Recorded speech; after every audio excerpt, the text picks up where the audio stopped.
After a few months and talking with a lot of community professionals, well, probably some of you, I tried during an entire CMX summit to ask everyone I was meeting what was their reference metric to describe the health and success of the online community. So pretty straightforward question after all. And the results were fascinating to me. First, the wide majority of my interlocutors did not track any specific metric. Some people tracked some metric to justify investment in their community by their leadership, and a few tracked operational metrics on a regular basis. But most of them were tracking regular sets of website metrics and nothing really specific to online communities, which have very different mechanisms than regular websites. And having been working with some of my teammates on trying to figure out what would be the best metric to encapsulate the good health of an online community, and we'd actually been working on that for several weeks, it was a bit of a blow because I was expecting to get some guidance from much more experienced community experts on this. But I decided to dig a little bit deeper and try to understand why, because for me, online communities had existed since the dawn of the internet. I kept thinking about IRC or MySpace, so there had to be some best practices available out there. And actually, this is true. Humans have instantly started talking and interacting to other humans online the same way they have always been doing offline, as soon as technology allowed them to do so. I recreated a chronology of online communities to understand better what happened there. You can notice that as early as the 80s, so a decade before the launch of our good old World Wide Web, bulletin board systems and hardware were already allowing people to talk online. IRC, the first proper chat system, was created even 3 years before the internet was publicly launched. After the launch of MSN Messenger in 1999 and IRC peaking at 6 million simultaneous users in 2001, which by standards from 20 years ago, it was really huge. The 2000s saw the creation of so many communities that are still popular today, for the better, sometimes for the worse. We had DeviantArt in 2000, 4chan and LinkedIn in 2003, which is also when we met Tom from MySpace. Facebook in 2004, Reddit the following year, Twitter and Goodreads in 2006, until it accelerated in the 2010, where there was too many creations of online community to keep counting. And then it struck me. All of these communities were organic and unrelated to any business initially. They were just people wanting to talk together who had a common interest in life. By digging a little deeper, I realized that online communities supporting a business were not really existing in the 2000s and only started emerging massively in the 2010s. Back then, communities had never wanted to be mixed with this nerds den that were online communities for a lot of reasons. Trolls, super niche topics, fandoms, terrible fan fictions, weird kinks. I mean, it for sure wasn't an environment that a company, any business wanted to be associated with. But that contempt for online communities completely turned over in the last decade, when it appeared that a company's customer community was its biggest asset. And then online communities started to appear as a place of authenticity, for sure. A great way to understand and interact with your user base with no boundaries and at scale. And finally, a space that was open to everyone and very democratic. Users could talk their mind and be very honest there. And this is why companies starting to rely on and even to build their own online communities. It's been really recent. And actually, this is the very reason why there are not so much documentation or best practices for online communities supporting a business, simply because it's a really new industry. While mechanisms motivating ad hoc, organic online communities are well known, the industry of online communities for business is still to be explored. This realization came as a bad and as a good news to me. The bad news is that there was very little industry knowledge to rely on. The great news is that online communities for business was a virgin space to explore with everything to be built. What use case should an online community support for your business? Well, you decide. It's definitely up to you. Can you leverage a community, an online community for this or for that? Definitely if you want to. And if it's working, maybe it's going to become a standard in the future. So all in all, super exciting. Pioneering a new industry, or more exactly, a new usage of an existing industry, requires to think out of the box. And this is why creativity is so crucial for us. To bring innovation to online communities and simply to make the most of great, spontaneous communities of users out there who love your product, you need to be creative. The first reason why creativity is crucial is because you constantly need to adjust to your business needs. You need to adapt to the needs, goals, and aspiration of the product that you or your company are developing. And there are great chances that your company's product is evolving constantly. So you need to have the right mindset to imagine new usages for your community that will serve your company, product development, and product adoption. It can be new capacities to really create discussion space for feedback on new features, or an area where your users can talk about tips and tricks on how they use your product. Creativity will also allow you to bring innovation to your community. For example, integrating your posts from social media on your forum. I'm thinking about polls especially, and just creating more engagement on your platform. And finally, you need to adapt more broadly to the challenges of the online world that is constantly changing. For example, how do you adapt to brand new formats or habits of consumption of content like TikTok or Snapchat? Overall, you need to be able to change your angle and to adapt your approach to new challenges. Agility, flexibility, and innovation are only achievable if you're creative and if you know how to seize your opportunities, even in failure. And this is actually what we'll be focusing on the second part of the talk: how to foster a culture of creativity in your team. Great. So we're going to start by talking about the culture of risk-taking. And let's start with something really important: embracing failure. When you talk to creativity professional, there's a connection that you realize really quickly.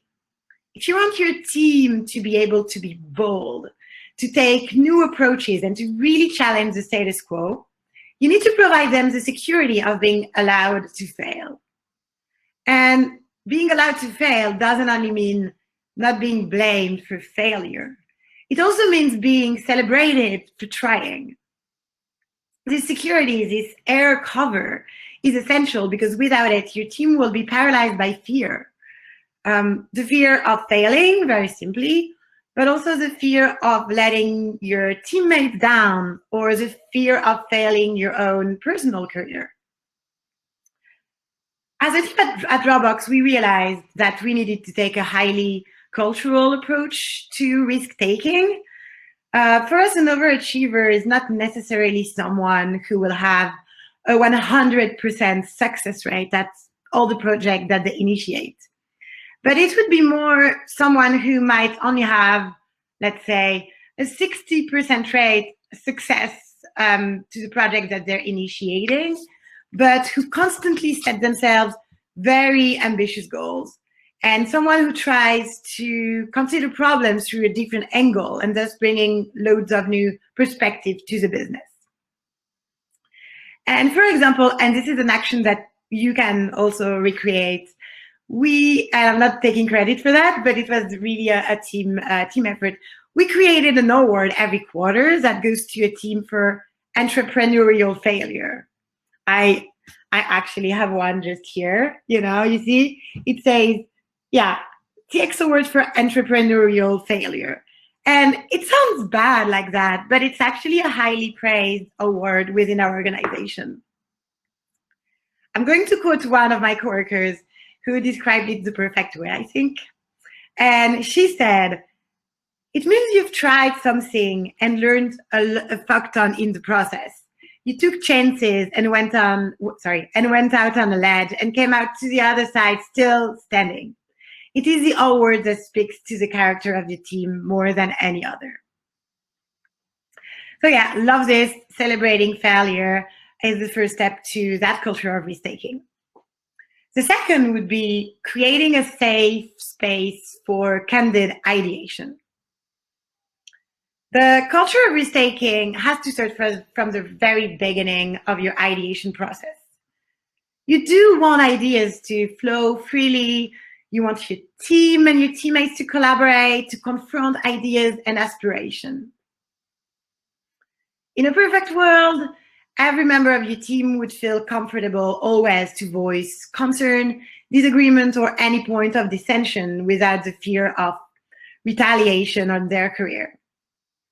To get there, well, a good way to start is to organize ideation sessions, brainstorm, but also retrospectives after projects, where everyone in the team can give their genuine opinion on the current issues and suggest how to move forward.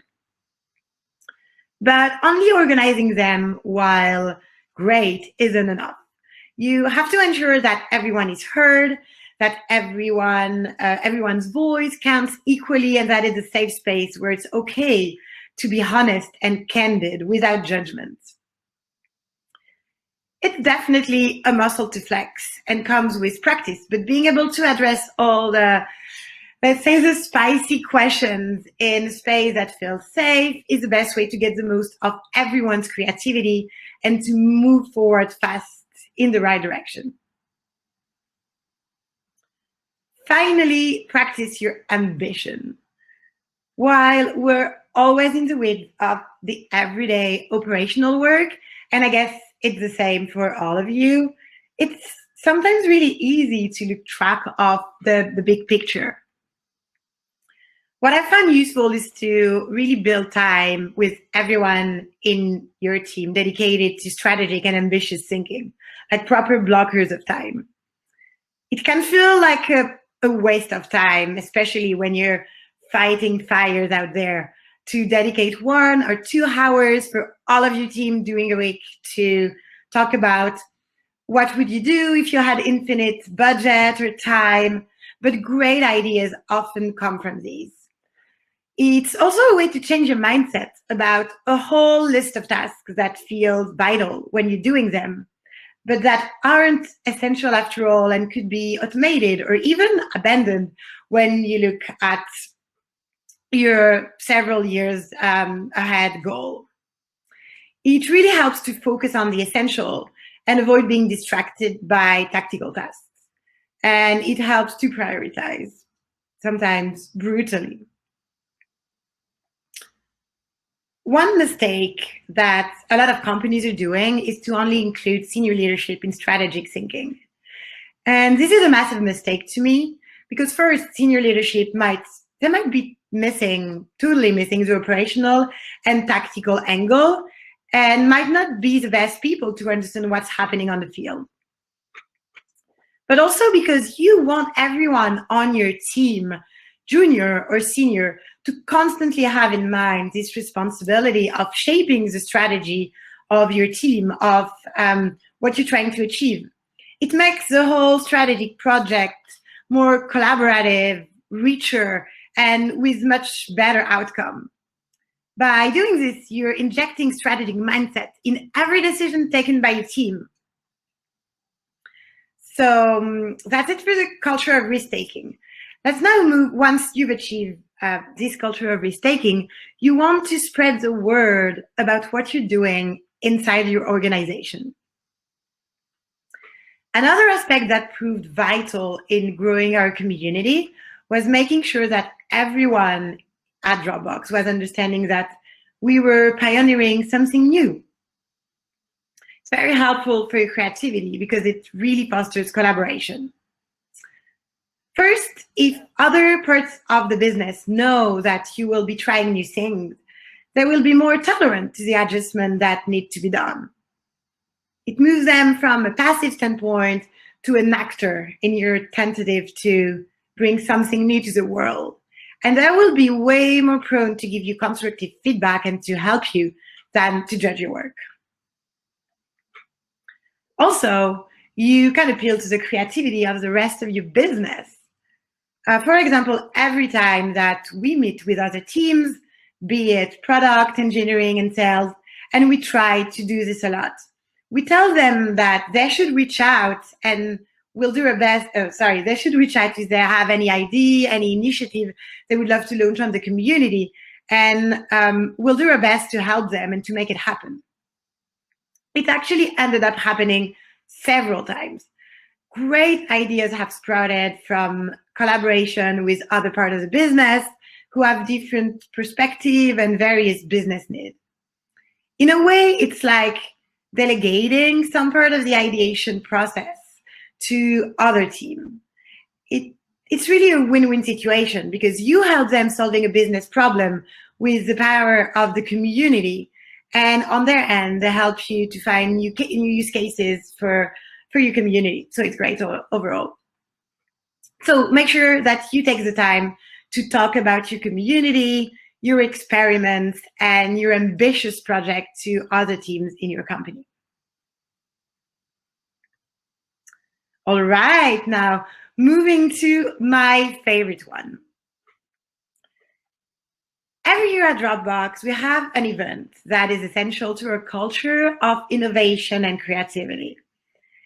This event is called Hack Week, and it's probably my favorite week each year at Dropbox. Mostly because you do see people running in the office with jigsaws and Raspberry Pi and spray paints. But what is Hack Week? Well, each year since 2011, every Dropbox employee gets 1 week, one full week, to step away from their day job to pursue their idea, no matter how crazy or risky they are. Innovation happens on all fronts, with projects ranging from those that make a difference to our customers or to our company, to those that impact our own development. I mean, when you think that Hack Week beget Dropbox a musical, you tend to think that only the sky is the limit, really. Hack Week is all about following your intuition and indulging in your curiosity without having to ask for permission. So like some kind of unscripted exploration.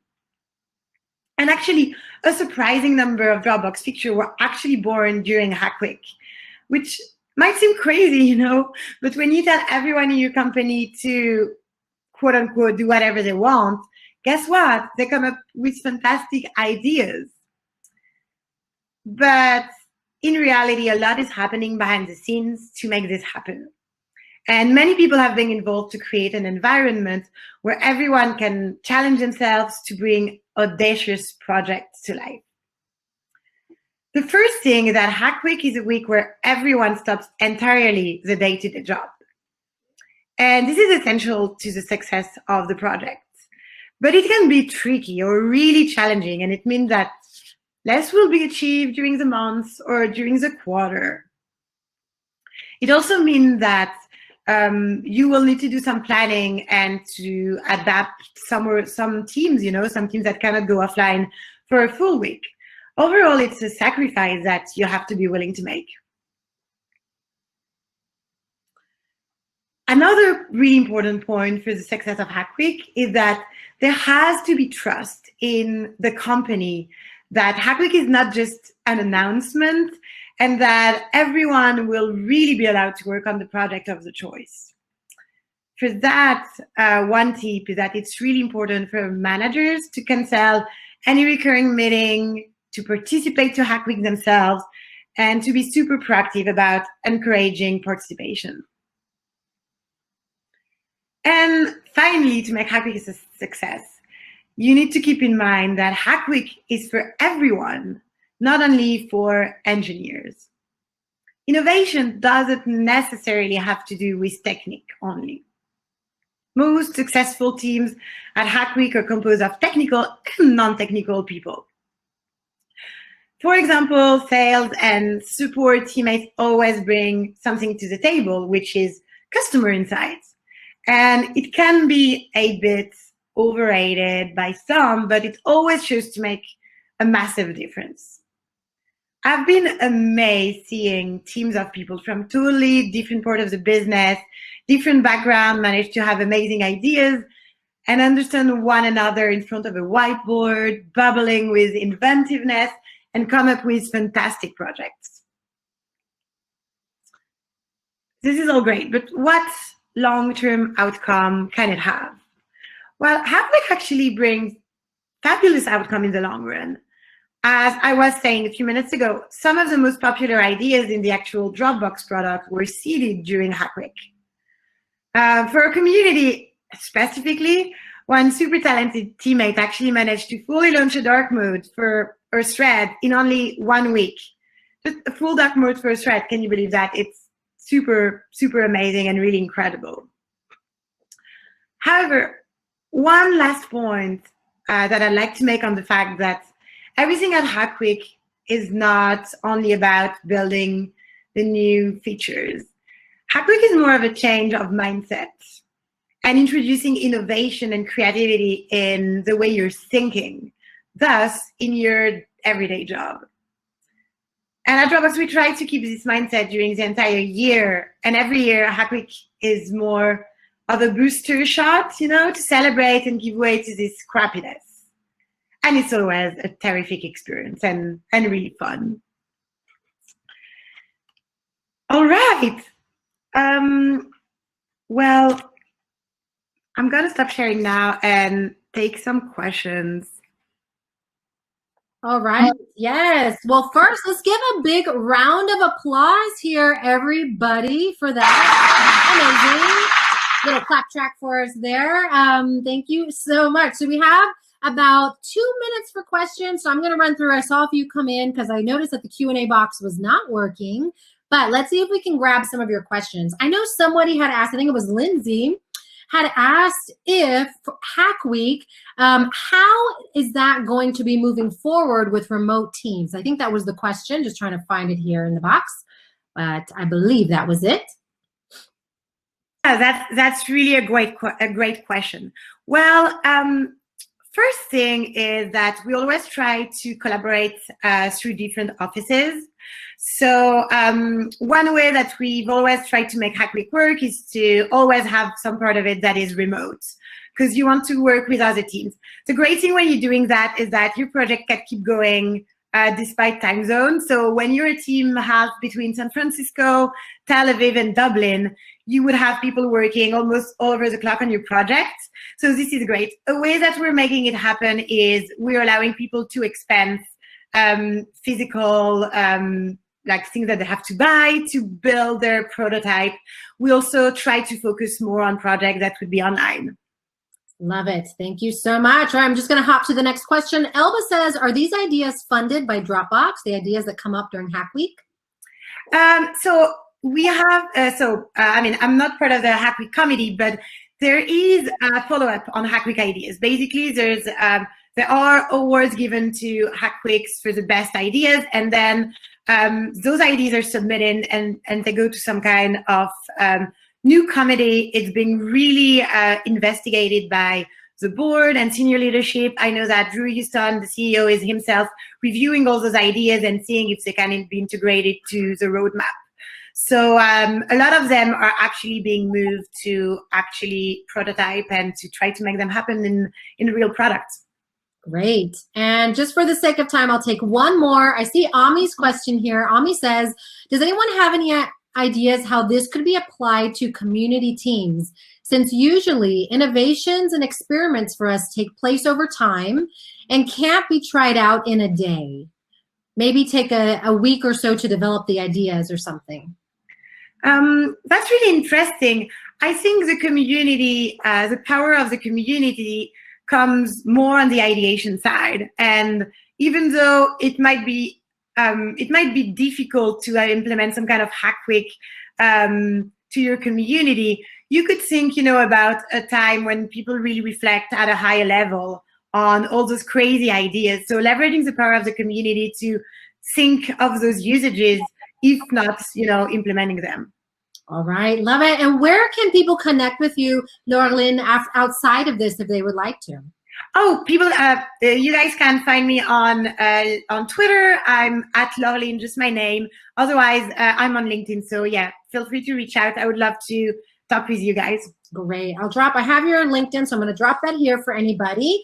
And I'm going to run to another session, but I just want us to all give a big round of applause for Laureline Boin in this session. Thank you so much for this. And everybody, if you'd like, you can hop on to another session. You can check out the photo booth and make sure also to keep the conversation going. We're also in Slack if you guys want to join us there in the CMX Summit Slack channel. So thank you so much, and I'll see you guys in the next session. Bye. Bye.